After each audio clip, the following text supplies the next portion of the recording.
Good evening class. आज हम पढ़ते हैं बैंकों के इतिहास के बारे में। तो पूरे विश्व में सबसे पहले बैंकों का इतिहास पढ़ते हैं। तो दुनिया का सबसे पुराना बैंक कौन सा, एग्जाम में क्वेश्चन पूछा जाता है। दुनिया का सबसे पुराना बैंक है मेड्सी बैंक, जिसकी स्थापना जियो मेड्सी द्वारा 1397 में हुई थी। 15वीं शताब्दी में इटली के मेड्सी परिवार द्वारा इसकी स्थापना की गई थी, जिसका वर्तमान में नाम बदलकर बंका मोंटे दी पासी दी सेना कर दिया गया। लेकिन इससे भी पहले पढ़ते हैं बैंकों के बारे में। एग्जाम क्वेश्चन पूछा जाता है कि बैंक शब्द की उत्पत्ति किस शब्द से हुई है। ठीक है, तो बैंक जो शब्द है, बैंक शब्द, उसकी जो उत्पत्ति हुई है, उत्पत्ति, तो बैंक शब्द की उत्पत्ति हुई है बेंचों से। कहीं कहीं पे लिखा रहता है इस प्रकार से बेंके, कहीं लिखा रहता है बैंको। तो ये सारे नाम हैं बैंकों के। ये भी क्वेश्चन पूछ लेते हैं कभी कभी, निम्नलिखित में से किस नाम से बैंकों को नहीं जाना जाता है। तो बैंक शब्द की उत्पत्ति बेंचो, बेंके, बेंकुआ आदि शब्दों से हुई। ये जो शब्द है ये इटली का शब्द है, इटली का। तो एग्जाम में क्वेश्चन पूछा जाता है कि बैंक शब्द की उत्पत्ति किस शब्द से हुई है, तो बेंकियों से हुई है। ये कहाँ का शब्द है, तो ये इटली का है। इसीलिए इटली को बैंक का फादर कहा जाता है। पूरे विश्व में जब क्वेश्चन पूछा जाता है कि बैंक का फादर किस देश को कहा जाता है, तो बैंक का फादर इटली को कहा जाता है। लेकिन बैंक का फादर इससे पहले ये जो मेड्सी बैंक है, ये लिखा हुआ है मेड्सी बैंक, इससे भी पहले बैंक को किया गया था स्पेन में, जिसका नाम था, स्पेन में बैंक को किया गया था जिसका नाम था बार्सिलोना बैंक, बार्सिलोना बैंक।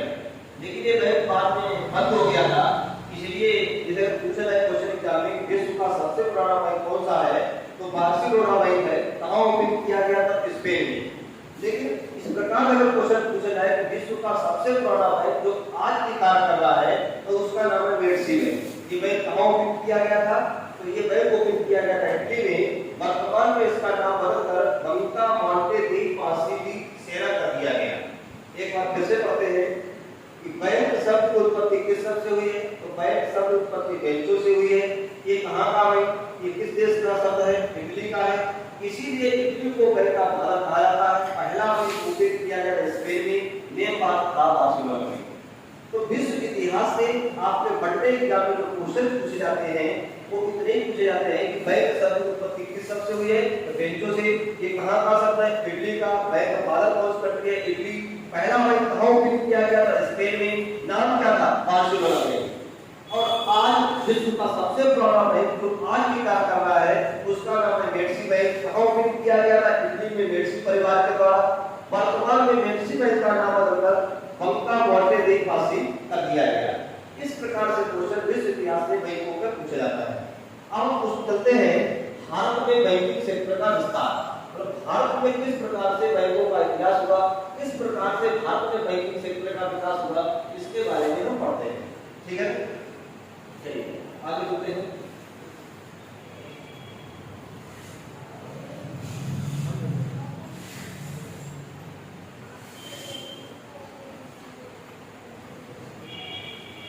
पढ़ते हैं हम भारत में बैंकों का इतिहास। जैसा कि आप लोगों को पता है कि 23 जून 1757 को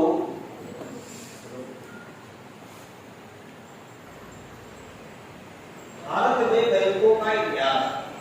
तो भारत में किस प्रकार से बैंकों का इतिहास हुआ आप लोगों को पता है कि जब 1757 में प्लासी का युद्ध हुआ। प्लासी के युद्ध के बाद प्रत्यक्ष और अप्रत्यक्ष रूप से भारत में बंगाल के ऊपर अंग्रेजों का शासन चालू हो जाता है। इसके बाद 1770 में पहली बार भारत में अंग्रेजों के द्वारा बैंकिंग सिस्टम को प्रारंभ किया जाता है। तो 1770 में भारत का सबसे पुराना बैंक ऑफ हिंदुस्तान स्थापित किया गया, बैंक ऑफ हिंदुस्तान। जैसे कि पूछा जाए कहाँ कहाँ पे चालू किया गया? तो आपको पता ही होगा, सबसे पहले अंग्रेजों ने भारत में जो शासन स्टार्ट किया था बंगाल से स्टार्ट किया था, और बंगाल में एक महल था, शहर था जिसका नाम था कलकत्ता। तो इसकी जो स्थापना की गई थी वो कोलकाता में की गई, ठीक है ना। लेकिन भारतीयों का इसके ऊपर बहुत ज्यादा विश्वास नहीं चल सका, इसलिए 1770 में ये बैंक स्थापित तो किया गया, लेकिन बाद में ये बैंक फेल हो गया। ये बैंक फेल हो गया। जब क्वेश्चन आता है कि भारत का सबसे पुराना बैंक कौन सा है, तो बैंक ऑफ हिंदुस्तान है। कब स्थापित किया गया? 1770 में। कहाँ स्थापित किया गया? कलकत्ता में। लेकिन ये बैंक फेल हो गया। फिर क्वेश्चन पूछते हैं कि भारत का सबसे पुराना बैंक जिसमें इंडिया का शेयर लगा हुआ था, तो first Indian share holder bank, share holder bank, first Indian share holder bank कौन सा था? तो 1881 में एक बैंक ओपन किया गया था जिसका नाम था Awadh commercial bank. Awadh commercial bank ये भारत का सबसे पुराना बैंक है जिसमें इंडिया का शेयर लगा हुआ था, लेकिन इसमें जो इंडिया का शेयर था वो 50% से कम था, और अंग्रेजों का जो शेयर था वो 50% से ज्यादा था। अगर इंडिया और इंग्लैंड की तुलना करें तो इंडिया का जो शेयर था इसमें वो 50% से कम था, अंग्रेजों का शेयर था 50% से अधिक था। इसमें रूल रेगुलेशन चलते थे अंग्रेजों की, भारतीय और अंग्रेजों के बीच में बात नहीं बन पाई, और ये बैंक भी बाद में फेल हो गया। तो एग्जाम में क्वेश्चन पूछा जाता है first Indian share holder bank कौन सा था? Awadh commercial bank. स्थापना कब की गई? 1881 में। भारत का शेयर कितना था? लेस देन 50%, लेकिन ये बैंक फेल हो गया, चल नहीं पाया। फिर एग्जाम में क्वेश्चन पूछा जाता था कि भारत का सबसे पुराना बैंक कौन सा है जो आज भी कार्य कर रहा है? तो 1865 में एक बैंक स्थापित किया गया था जिसका नाम था अलाहाबाद बैंक। अलाहाबाद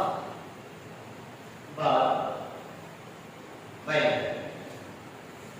अलाहाबाद बैंक भारत का सबसे पुराना बैंक, इसकी स्थापना कलकत्ता में की गई थी। एग्जाम में क्वेश्चन में पहले पूछते थे कि इलाहाबाद बैंक का हेड ऑफिस कहाँ है, तो अक्सर लोग कर देते थे इलाहाबाद में, लेकिन इलाहाबाद बैंक का जो हेड ऑफिस है वो कलकत्ता में है। तो एग्जाम में क्वेश्चन पहले ये पूछते थे कि भारत का सबसे पुराना बैंक कौन सा है जो आज भी कार्य कर रहा है? तो अलाहाबाद बैंक की स्थापना तो हुई थी 1865 में, हेड ऑफिस कहाँ है? कलकत्ता में। लेकिन अभी हम आगे पढ़ेंगे 1 अप्रैल 2020 को अलाहाबाद बैंक को इंडियन बैंक में विलय कर दिया गया। इंडियन बैंक में विलय कर दिया गया। फिर आगे बैंकों का विलय सिस्टम पढ़ेंगे, तो उसमें पढ़ेंगे 1 अप्रैल 2020 को इलाहाबाद बैंक को इंडियन बैंक में विलय कर दिया गया, ठीक है ना। तो ये क्वेश्चन अब नहीं पूछेंगे कि भारत का सबसे पुराना बैंक कौन सा है जो आज भी कार्य कर रहा है। ये पूछ सकते हैं कि इलाहाबाद बैंक का हेड ऑफिस कहाँ बनाया गया था, तो क्या लगता है कि हेड ऑफिस का कलकत्ता में बनाया गया था। स्थापना कब हुई थी? तो 1865 में हुई थी। अब एक क्वेश्चन पूछा जाता है कि भारत का सबसे पुराना बैंक कौन सा है जो आज भी कार्य कर रहा है? तो 1894 में पंजाब नेशनल बैंक की स्थापना की गई थी। इसने कार्य करना चालू किया था 1895 में। ध्यान रखिए, ये ध्यान रखना, स्थापना तो हुई है, स्थापना हुई है इसकी 1894 में, और कार्य करना कब प्रारंभ किया है? कार्य करना प्रारंभ, जो कार्य करना प्रारंभ किया है वो 1895 में। इसकी स्थापना कब हुई थी? तो 1895 में हुई थी, और किसके द्वारा की गई थी? तो लाला लाजपत राय के द्वारा इसकी स्थापना की गई थी। लाला लाजपत राय, सभी लोग नाम जानते होंगे, लाला लाजपत राय। तो लाला लाजपत राय के द्वारा इसकी स्थापना की गई। कहाँ की गई थी? लाहौर में। तो इसका हेड ऑफिस लाहौर में बनाया गया, इसका हेड ऑफिस। क्योंकि आपको पता होगा कि जब तक भारत आजाद नहीं हुआ था तब तक लाहौर जो भारत का ही शहर था। तो एग्जाम इस प्रकार से क्वेश्चन पूछते हैं कि सबसे पुराना बैंक कौन सा है जो आज भी कार्य कर रहा है? तो पंजाब नेशनल बैंक। अब इलाहाबाद नहीं करेंगे। अगर आज एक क्वेश्चन पूछा जाए कि भारत का सबसे पुराना बैंक कौन सा है जो आज भी कार्य कर रहा है, तो पंजाब नेशनल बैंक है। स्थापना कब हुई? 1894 में। कार्य करना कब चालू किया? 1895 में। किसके द्वारा इसकी स्थापना की गई थी? लाला लाजपत राय के द्वारा इसकी स्थापना की गई थी। इसका हेड ऑफिस कहाँ बनाया गया? लाहौर।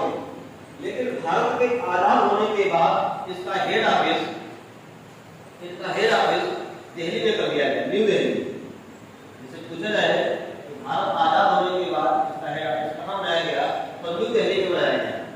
ध्यान रखिएगा, ऐसे याद कर सकते हो कि पंजाबी जो है, पंजाब नेशनल बैंक है, पंजाबी जो है पंजाब में रहते हैं, उसके बाद सबसे ज्यादा भारत में कहाँ रहते हैं, तो दिल्ली। तो पंजाब नेशनल बैंक कहाँ है, न्यू दिल्ली, इसका हेड ऑफिस न्यू दिल्ली। इसी प्रकार से एक और बैंक है, आगे पढ़ाएंगे, जिसका नाम है Punjab and Sind Bank, Punjab and Sind Bank. तो पंजाब एंड सिंध बैंक का हेड ऑफिस कहाँ है, ये भी पंजाब है, ये भी पंजाब है, दोनों का हेड ऑफिस जो है कहाँ है, न्यू दिल्ली में। तो पंजाब नेशनल बैंक का भी हेड ऑफिस न्यू दिल्ली में है और पंजाब एंड सिंध बैंक का भी हेड ऑफिस न्यू दिल्ली में। एक बार फिर से पढ़ते हैं, भारत का सबसे पुराना बैंक कौन सा है, तो बैंक ऑफ हिंदुस्तान। कब स्थापना हुई, 1770 में। हेड ऑफिस कहाँ बनाया गया, कलकत्ता में, लेकिन ये बैंक फेल हो गया। इस प्रकार से इन 1770 bank of Hindustan was established in 1770 established in Calcutta. First Indian shareholder bank, Awadh Commercial Bank was established in 1881. First Indian shareholder less than 50%, but it was failed. ये भी बैंक फेल हो गया। यदि क्या क्वेश्चन पूछ सकते थे, पहले पूछते थे कि भारत का सबसे पुराना बैंक कौन सा है, आज भी कार्य कर रहा है, तो इलाहाबाद बैंक 1865 में स्थापना हुई थी, कलकत्ता में इसका हेड ऑफिस कलकत्ता में बनाया गया, लेकिन 1 अप्रैल 2020 को इसको यूनियन बैंक में विलय कर दिया गया। तो अब ये क्वेश्चन नहीं पूछेंगे भारत का सबसे पुराना बैंक कौन सा है जो आज भी कार्य कर रहा है, अब क्वेश्चन पूछेंगे भारत का सबसे पुराना बैंक जो आज भी कार्य कर रहा है, तो पंजाब नेशनल बैंक है। स्थापना इसकी कब 1894 में, कार्य करना कब चालू किया 1895 में। कहाँ स्थापना हुई थी, लाहौर में। किसके द्वारा स्थापना की गई, लाला लाजपत राय के द्वारा स्थापना की गई थी। वर्तमान में इसका हेड ऑफिस कहाँ है, तो न्यू दिल्ली में। इस प्रकार से यहाँ से क्वेश्चन पूछेंगे। फिर इसके बाद क्वेश्चन पूछ सकते हैं बैंकों के इतिहास अगर पूछेंगे, भारत का पहला बैंक जिसने विदेश में अपनी शाखा खोली थी, तो उसका नाम था union bank of India. Union bank of India Bharat का पहला ऐसा बैंक था जिसने विदेश में अपनी शाखा खोली थी। इतने क्वेश्चन आपके इतिहास से पूछे जा सकते हैं और पूछते हैं। एक बार फिर से सुनिए, भारत का सबसे बड़ा बैंक कौन सा, बैंक ऑफ हिंदुस्तान। कब स्थापना हुई, 1770 में। हेड ऑफिस कहाँ बनाया गया, कलकत्ता में, लेकिन ये बैंक फेल हो गया। पहला इंडियन शेयर होल्डर बैंक कौन सा था, तो अवध कमर्शियल बैंक था। स्थापना हुई थी 1881 में, लेकिन ये बैंक में फेल हो गया।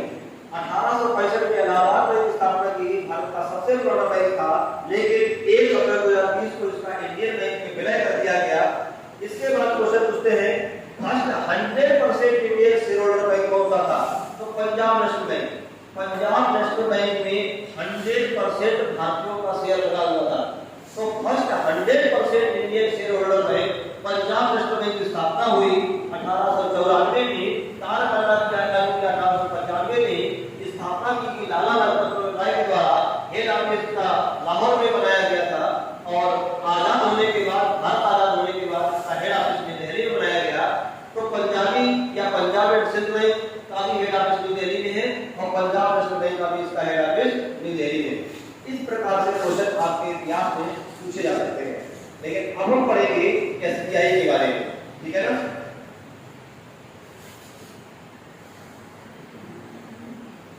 अब अदर बैंकों के बारे में पढ़ चुके हैं कि कब किस बैंक की स्थापना की गई। खास बैंक जो आपके बड़े एग्जाम में स्टेट है या एसएससी बैंक के क्वेश्चन पूछते हैं। अब हम चलते हैं एसबीआई के बारे में। एसबीआई की स्थापना कैसे हुई और एसबीआई के पहले बैंक कौन कौन से थे, इसके बारे में हम पढ़ते हैं, ठीक है ना। तो सबसे पहले 2 जून 1806 को एक बैंक स्थापित किया गया था जिसका नाम था bank of Kolkata. Bank of Kolkata की स्थापना की गई 2 जून 1806 को। 3 साल के बाद 2 जनवरी, ध्यान रखना ये 2 जून है और यहाँ पे 2 जनवरी है। 2 जनवरी 1809 को बैंक ऑफ बंगाल में, बैंक ऑफ कलकत्ता का नाम बदल के बैंक ऑफ बंगाल कर दिया गया। बैंक ऑफ बंगाल कर दिया गया। इसके बाद 2 और बैंक ओपन किए गए। 1840 में एक बैंक ओपन किया गया जिसका नाम था बैंक ऑफ बॉम्बे और 1843 में एक बैंक ओपन किया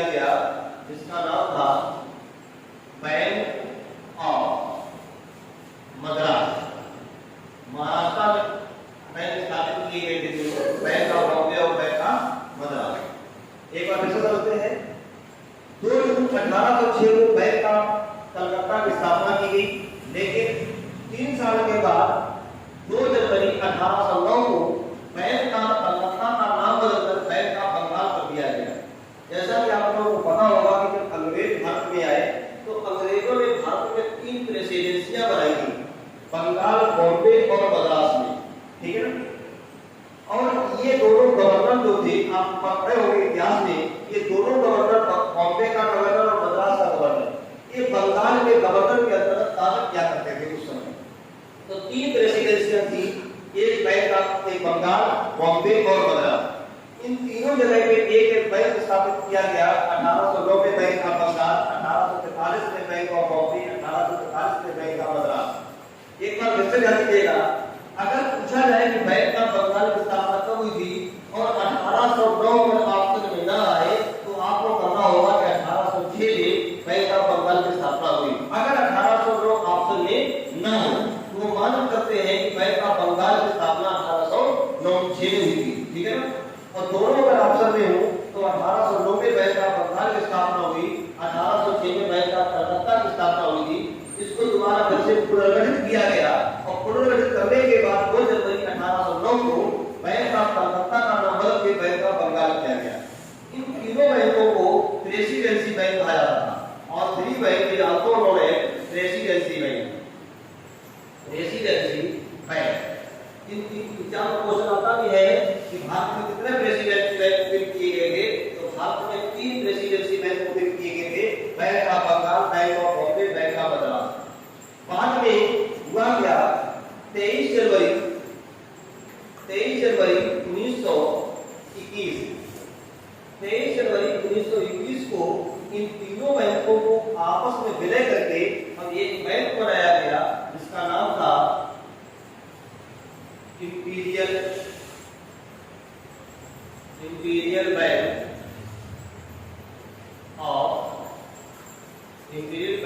of India. Imperial Bank of India बनाया गया। तो एक बार फिर से जानते हैं, Bank of Bengal, Bank of Bombay, Bank of Madras, इन तीनों बैंकों का आपस में विलय किया गया और 23 जनवरी 1921 को इंपीरियल बैंक ऑफ इंडिया नाम दे दिया गया। बाद में क्या हुआ कि इंपीरियल बैंक ऑफ इंडिया सबसे बड़ा बैंक बनाया गया। ये बैंक भी था और बैंकों का बैंक के रूप में भी काम कर रहा था। कुछ बैंकिंग विवाद होने के कारण अभी हम आगे आपको पढ़ाएंगे कि 1926 में कमेटी बनाई गई, हिल्टन एंड कमेटी बनाई गई। हिल्टन एंड कमेटी हम आगे आरबीआई पढ़ाएंगे तब बताएंगे। 1926 में एक कमेटी बनाई गई, इस कमेटी का नाम था Hilton and committee. Hilton and committee बनाई गई और हिल्टन एंड कमेटी से ये कहा गया आपको जो बैंकों के बीच में जो विवाद है, बैंकों का बैंक और बैंक के बीच में जो विवाद है इसको समाप्त करना है। तो बाद में 1934 में हिल्टन एंड कमेटी ने अपनी रिपोर्ट सौंपी। इस आधार पे 1934 में एक्ट पारित किया गया जिसका नाम था आरबीआई एक्ट। तो आरबीआई एक्ट बनाया गया 1934 में और इस एक्ट की सिफारिश पर 1 अप्रैल 1935 को आरबीआई की स्थापना की गई थी। आरबीआई की स्थापना की गई थी और इसके पहले गवर्नर बनाए गए थे ओसबोर्न स्मिथ। आगे जब आरबीआई के बारे में पढ़ाएंगे तब फिर पढ़ाएंगे तो फिर से जान लीजिएगा। Imperial Bank of India Bharat का सबसे बड़ा बैंक था। ये बैंकों का बैंक के रूप में काम कर रहा था और बैंकों के रूप में काम कर रहा था। इसके ऊपर वर्किंग लोड भी ज्यादा था और बैंकिंग विवाद भी था। इस आधार पर 1926 में कमेटी बनाई। इस कमेटी का नाम था हिल्टन एंड कमेटी और इससे ये कहा गया कि आपको एक ऐसा सुझाव देना है कि जो बैंकों के बीच में विवाद और इंपीरियल बैंक ऑफ इंडिया के ऊपर जो भार इसको कम करना है। तो 1934 में एक आरबीआई एक्ट पारित किया गया और हिल्टन एंड कमेटी की सिफारिश पर 1 अप्रैल 1935 को आरबीआई की स्थापना की गई। Reserve bank of India Bharat का केंद्रीय बैंक के रूप में स्थापना की गई। आरबीआई को बैंकों के बैंक के रूप में भी जाना जाता है। इसको बैंकों का father, Indian banker, government banker, बैंकों का बैंक आदि नाम से जाना जाता है। इसको फादर ऑफ बैंक भी कहते हैं। आरबीआई को फादर ऑफ बैंक।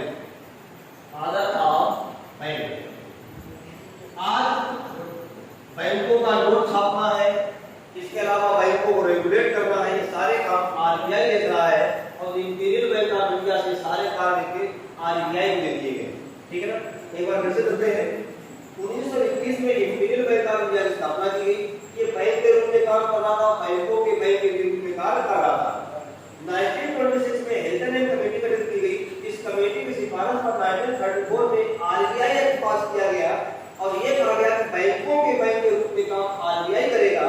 और इसी कमेटी की सिफारिश पर 1 अप्रैल 1935 को RBI की स्थापना की गई। इसका हेड ऑफिस मुंबई में बनाया गया और इसके पहले जो गवर्नर थे वो पोस्टपोर्ट स्थित थे। इनके सबके डायरेक्टर होते हैं, सारे बैंकों के डायरेक्टर और अध्यक्ष होते हैं, प्रेसिडेंट होते हैं।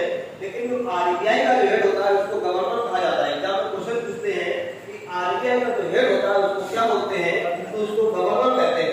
आप राज्यपाल को भी अंग्रेजी में गवर्नर कहते हैं, लेकिन इस बात को ध्यान रखना ये RBI का है गवर्नर, जो रेगुलेट करता है, जो गवर्नर करता है उसको गवर्नर कहा जाता है। तो भारत का सबसे बड़ा बैंक बैंकों के बैंक के रूप में जो काम कर रहा है उसका नाम RBI है। यहाँ तक बात समझ आई। आगे बढ़ते हैं।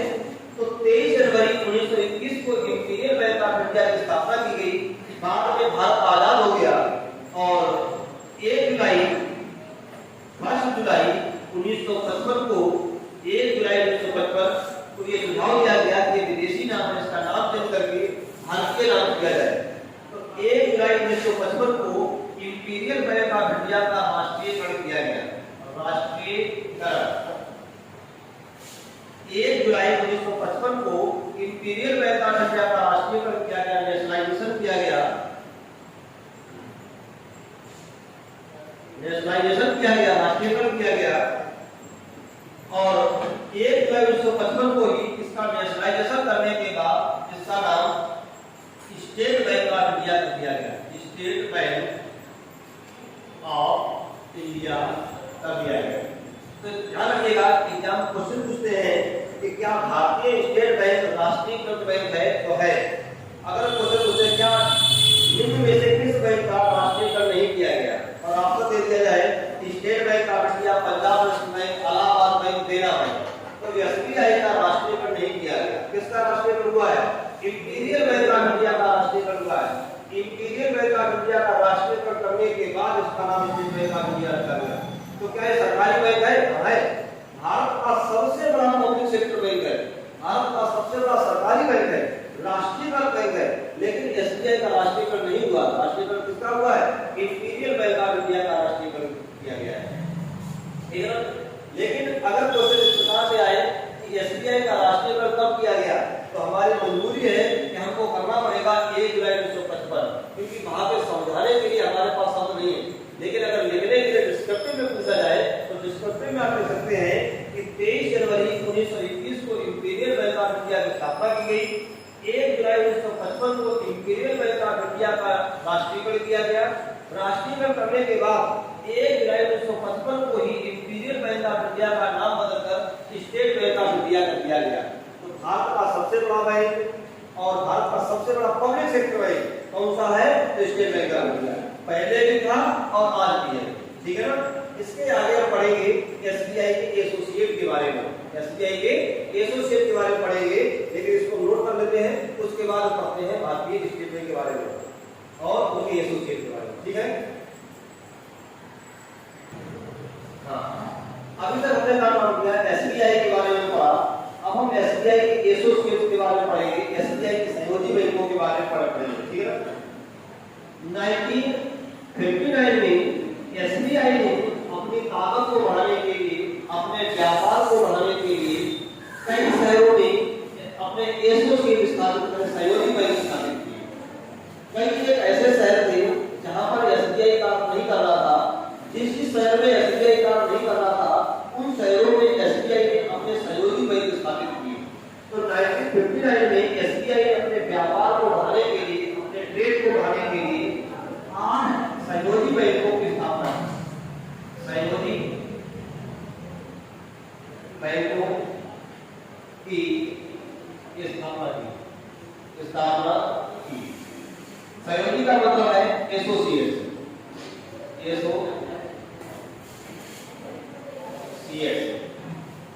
Associate bank. तो SBI ने अपने व्यापार को बढ़ाने के लिए 1959 में 8 एसोसिएट बैंक स्थापित किए। इनको याद करने का एक शॉर्ट ट्रिक है। मैस पावजी। इसमें ए का कोई मतलब नहीं है। अब 8 एसोसिएट बने हैं, बचे हैं। यहाँ पे एम का मतलब है state Bank of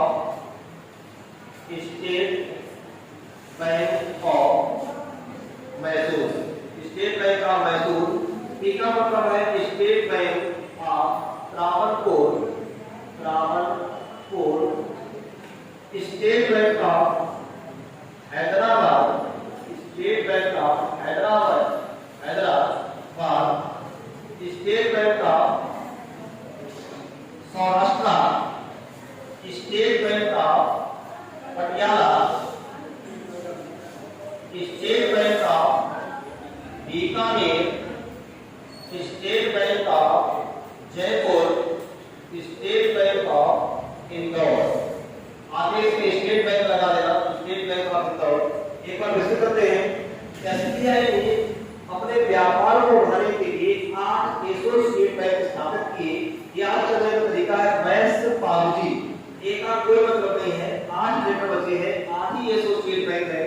state Bank of Mysore, state Bank of Travancore, state Bank of Saurashtra, state Bank of Hyderabad, state Bank of Patiala, state Bank of Bikaner, state Bank of Jaipur, State Bank of Indore. बाद में 2010 में स्टेट बैंक ऑफ सौराष्ट्र को SBI में विलय कर दिया गया, SBI में विलय कर दिया गया। और इससे पहले 1969 में इन दोनों बैंकों को आपस में विलय करके, कहीं 63 लिखा रहता है, 1963 में इन दोनों बैंकों को आपस में विलय करके नाम रख दिया गया State Bank of Bikaner and Jaipur, State Bank of Bikaner Jaipur, SBBJ के नाम से जाना जाता था। एक बार फिर से देखते हैं। एसबीआई ने 8 एसोसिएट बैंक स्थापित करे, state Bank of Mysore, state Bank of Travancore, state Bank of Hyderabad, state Bank of Saurashtra, state Bank of Patiala, state Bank of Bikaner, state Bank of Jaipur, State Bank of Indore. 1963 में स्टेट बैंक ऑफ बीकानेर अलग था, स्टेट बैंक ऑफ जयपुर अलग था। इन दोनों को आपस में विलय कर दिया गया, नाम हो गया बीकानेर एंड जयपुर। बाद में 2010 में स्टेट बैंक ऑफ सौराष्ट्र का एसबीआई में विलय कर दिया गया। तो बैंक कितने बचे? 1 2 3 4 5 पूरे 6। बाद में स्टेट बैंक ऑफ इंदौर का एसबीआई में विलय कर दिया गया। 5 बैंक बचे। कितने बचे? 5 बैंक बचे। इंदौर को मर्ज किया गया एसबीआई में। 5 एसोसिएट बैंक बचे थे। State Bank of Mysore, state Bank of Travancore, state Bank of Hyderabad, state Bank of Patiala, state Bank of Bikaner and Jaipur. 5 associate bank रह गए एसबीआई के। ठीक है ना। एक बैंक ओपन किया गया था 19 नवंबर को इंदिरा गांधी का जन्मदिन होता है। 19 नवंबर 2013 को एक बैंक स्थापित किया गया था जिसका नाम था भारतीय महिला बैंक। भारतीय महिला बैंक, भारतीय महिला बैंक को ओपन किया गया था। इसके लिए बजट में 1000 करोड़ रुपए दिए गए थे। 1000 करोड़ रुपए, 1000 करोड़ कैपिटलाइजेशन के साथ भारतीय महिला बैंक की स्थापना की गई। और इसका उद्देश्य था महिलाओं को बैंकिंग क्षेत्र से जोड़ना और बैंकिंग क्षेत्र का विस्तार करना। लेकिन एक भारतीय महिला बैंक और 5 एसबीआई के एसोसिएट, एक भारतीय महिला बैंक और 5 एसबीआई के एसोसिएट, इन दोनों को 1 अप्रैल 2017 को एक भारतीय महिला बैंक और 5 एसबीआई के एसोसिएट को एसबीआई में विलय कर दिया गया। विलय करने के पीछे सबसे बड़ा कारण यह बताया गया कि आज भी पूरे विश्व में टॉप 50 में भारत का कोई बैंक नहीं आता है। तो बैंकिंग क्षेत्र का कैपिटलाइजेशन बढ़ाने के लिए, बैंकिंग क्षेत्र को बड़ा करने के लिए वर्ल्ड स्तर पे, विश्व स्तर पे एक बैंक स्थापित करने की बात की गई। तो भारतीय स्टेट बैंक में एसबीआई के 5 एसोसिएट और भारतीय महिला बैंक को विलय कर दिया गया। तो एग्जाम में क्वेश्चन आता है एसबीआई के सारे एसोसिएट और भारतीय महिला बैंक को कब एसबीआई विलय किया गया? तो 1 अप्रैल 2017 को बंद कर दिया गया। तो इस प्रकार से भारतीय स्टेट बैंक की कहानी हुई। एक बार फिर से समझते हैं। 1806 में बैंक ऑफ कलकत्ता, 1809 में बैंक ऑफ बंगाल, 1840 में बैंक ऑफ बॉम्बे, 43 में बैंक ऑफ मद्रास। इन तीनों बैंकों को प्रेसिडेंसी बैंक कहा जाता था। 1921 में तीनों बैंकों को आपस में विलय करके इंपीरियल बैंक ऑफ इंडिया बनाया गया। 1 जुलाई 1955 को इंपीरियल बैंक ऑफ इंडिया का राष्ट्रीय बैंक किया गया। राष्ट्रीय बैंक करने के बाद उसका नाम चेंज करके भारतीय स्टेट बैंक रखा गया। एसबीआई का और अधिक विस्तार करने के लिए 1959 में एसबीआई 5 अपने एसोसिएट बैंक स्थापित करे। स्टेट बैंक ऑफ 8 हमने एसोसिएट बैंक स्थापित करे। State Bank of Mysore, state Bank of Travancore, state Bank of Hyderabad, state Bank of Saurashtra, state Bank of Patiala, state Bank of Bikaner, state Bank of Jaipur, State Bank of Indore. बाद में सबसे पहले state Bank of Saurashtra को SBI में विलय किया गया, 2010 में किया गया। सबसे पहले स्टेट बैंक ऑफ सौराष्ट्र को एसबीआई में विलय किया गया। उसके बाद state Bank of Bikaner, Jaipur को आपस में विलय करके एसबीआई किया गया। 2010 में स्टेट बैंक ऑफ इंदौर को एसबीआई में विलय किया गया। स्टेट बैंक ऑफ इंदौर को एसबीआई में विलय किया गया है 2010 में एसबीआई में विलय किया गया। इस प्रकार से 5 एसोसिएट बैंक बचे। 19 नवंबर इंदिरा गांधी के जन्म पर 2013 से भारतीय महिला बैंक की स्थापना की गई 1000 करोड़ कैपिटलाइजेशन के साथ। और 1 अप्रैल 2017 को एक भारतीय महिला बैंक और 5 एसबीआई के एसोसिएट को आपस में मिला करके एसबीआई में विलय कर दिया गया। इस प्रकार से एसबीआई की स्थापना हुआ। तो अब हम पढ़ेंगे बैंकों के नेशनलाइजेशन के बारे में, बैंकों के राष्ट्रीयकरण के बारे में। ये तो एसबीआई के बारे में था। अब